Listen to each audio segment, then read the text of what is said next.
Most legit get-rich-quick scheme in history. Simple. Figure out how to make $100,000 a year and then move to Brazil or Thailand. Now you're a millionaire. It's not how much you make, it's how much buying power you have. It's not how much you make, it's how much you spend. I was just in Brazil. My Uber was 85 cents while you're torturing yourself.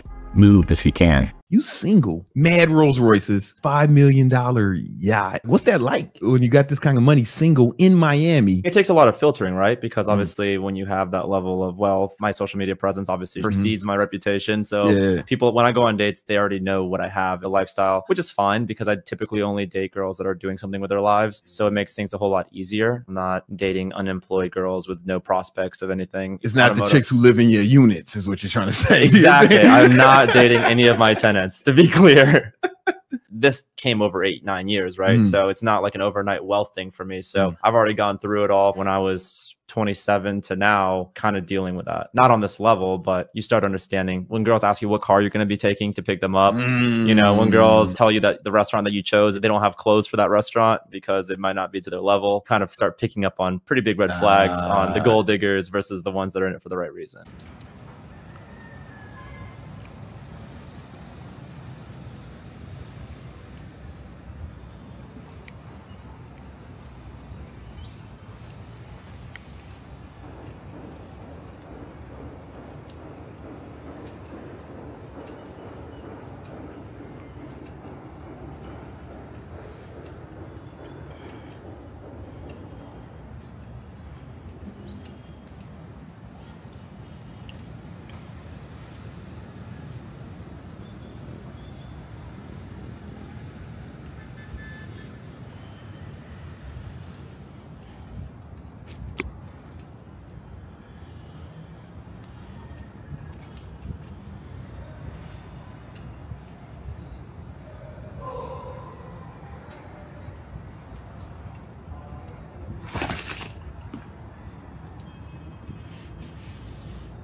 Hey, beautiful people, what's good, what's good, what's good? Good job back again, once again, let's lock in. I wanted to talk to you guys real quick about the ideology of make it in the West, spend it in the East, right? Make your money in the West or get your money from the West and spend it in the East. A lot of you guys will think, yo, the whole idea is we make all this money and the money that we bring over to the East goes a whole lot further, and you're absolutely correct. But if there's one thing that I really mentally started to think about, and again, I think this is more so catered to people who have a certain type of lifestyle to an extent, but I guess it could hold differing or deeper meaning. But I often think about guys who have large real estate portfolios or good investments and stuff like that, and maybe they have a large social media presence and things like that. When you start dating women in the West, what is the first thing that they ask you for? Oh, what is your tag? Well, shit, not tag, sorry. But what is your Instagram, or what's your tag on Snapchat, or whatever the fuck? They always ask you what it is so that they can see what's going on in your life on social media, all right? Now, to an extent, when you come to the East, yes, social media has its ways and it is very prevalent here, but it's very few people that ask for your Instagram and your Facebook and your tags. So what I believe is you make your money in the West, right? You know, girls aren't gonna go that whole deep dive, you know, into your lifestyle and your background here in the East, because in reality, you're just another foreigner here, right? So I do believe that it does make your dating opportunities just a little bit easier. Hear me out. In the West, what I've noticed is, you know, if you have something going for yourself, and you know you have something popping off, you have something really good, right? Your money's coming in, the money's flowing, everything is popping, everything is exactly what you want it to be. And then you try to start dating. Like I said, they're asking for your socials, right? So that they can see what's going on. And I do believe that if you do have a social media profile, you're going to post what you got going on in your life, because I do believe that's what the purpose of social media is, right? You post about your life, things that's going on, right? Your bio. oh, so-and-so CEO of this company, right? Baby girl does a deep dive on what this particular company is, and then she starts to understand, oh, this motherfucker got money, right? So then you start to understand, man, maybe these women are just dating me because I got bread, right?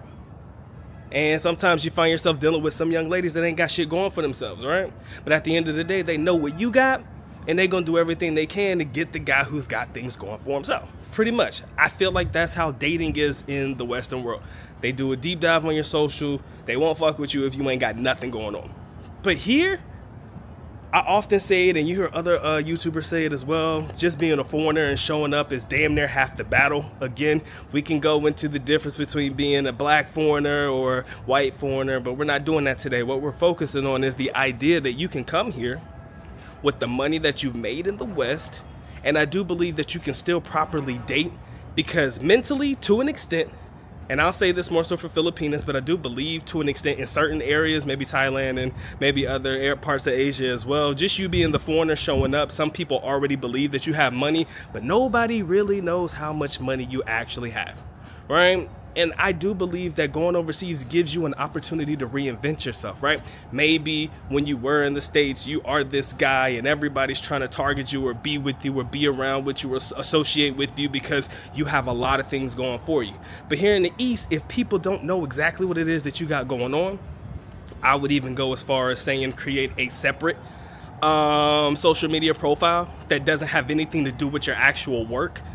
You can actually date probably better quality of women that are actually trying to be around just to be around and not be around because they know what you got. And I want you to take a mental note of that. I really want you to let that sink in for a little bit, because a lot of guys, don't get me wrong, I mean, if you're just looking for fun and you're just looking to hook up, I can't tell you what to do. But if you're looking for a quality person to, like, you know, I've done everything that I needed to do in the West. I made all the money that I'm making and my portfolio is popping. Everything that I've ever needed is going right. And right now I'm just looking for somebody to kick it with and have fun with and be around for a long period of time.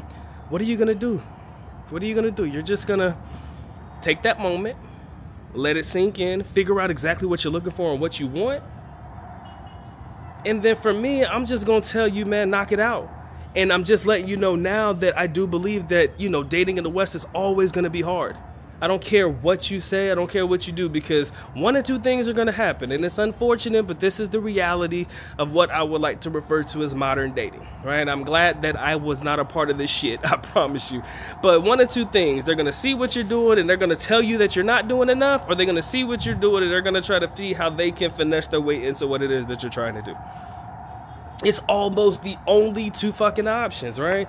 And it's unfortunate that it's difficult to find somebody who wants to be there just to be there, right? Now, if you do happen to find somebody that's like a coworker or some shit that you rocking with, and you know, you think that they're cool people because they rock with you and it has nothing to do with your money, that's a little bit of a different story. But then again, if you do have a lot of things working in your favor, guess what? It's only a matter of time before people start trying to leech on. And you know, it sucks. But at least if they're going to leech on you in the East, guess what? That money you made in the West goes a whole lot further than that money you going to spend in the West, right? You make it in the West, you spend it in the East, right? And so I just want to let that sink in. I want you guys to at least think about that mentally. If you're ever thinking about coming overseas, or if you haven't yet, make that money as much as you can, dog. Make as much as you can. Don't overdo it. Because a lot of us, oh man, we're gonna do one more year, bro. We're gonna do one more year, man. One more year and I'm done and I'm done. Now fuck that one more year shit, bro. You hit a number, you hit your target, and get the F out. Because I promise you, you're gonna be sitting there wondering, oh man, I should have quit 2 years ago. I should have quit 3 years ago. Now you're gonna see time pass you by. And I never want that to happen to my gentlemen, okay? So make your money in the West and spend it in the East. Why? I do believe that you're likely to find quality dating partners in the East more so than in the West, but at the same time, your money just goes so much further. Oh my God, so much further, right? In this year, you know who you're talking to, right? That got a little bread. It's very little compared to a lot of guys that fuck with me on my YouTube channel, man. I know guys who are killing it. And I know that if I can make it work for the money that I got, man, you guys could be living 20 times better than I do. And keep in mind, 20 times better than me, and I'm doing pretty damn good for myself, makes me jealous. But I want y'all to keep that in mind, right? Make your money in the West, spend it in the East. It's a whole lot deeper than your money going longer. It's also being able to find quality dating partners, okay? Or you need some ladies that you know you can have a little fun with. You know, you make sure you make that known in advance. Everybody knows what's going on, and even then, those dating partners or young ladies that you choose to hook up with, as long as they know the game, I promise you, you're never gonna spend as much on them as you would in a woman in the West. With the amount of money that you're likely to spend on a woman, keep this in mind, and I'm gonna leave you with this, and I'm done, I promise you. The amount of money that you're likely to spend on a woman in the West, just one, can probably buy you like 10 bad women over here, in the, at least in the Philippines for sure. It'll at least get you about 10 baddies for shh. At least 10 bad ones, bro. Man, man, fuck, maybe 20. I don't know, man. It just depends on how, but you give me a number. Hey, yo, do me a solid. You give me a number in the comment section. Let's play a game. Let's play a game. You give me a number. How much money that you would spend on a woman in the West. Hypothetically, say, oh man, $10,000 or whatever the fuck. And I'll tell you about how many women that would equate to you here in a place like the Philippines. Let's play a little game. It's only for those that make it to this part of the video, okay? Hey, man, I appreciate y'all locking in. It's been a good time, man. Y'all take care. Y'all stay blessed, man. Dog is out.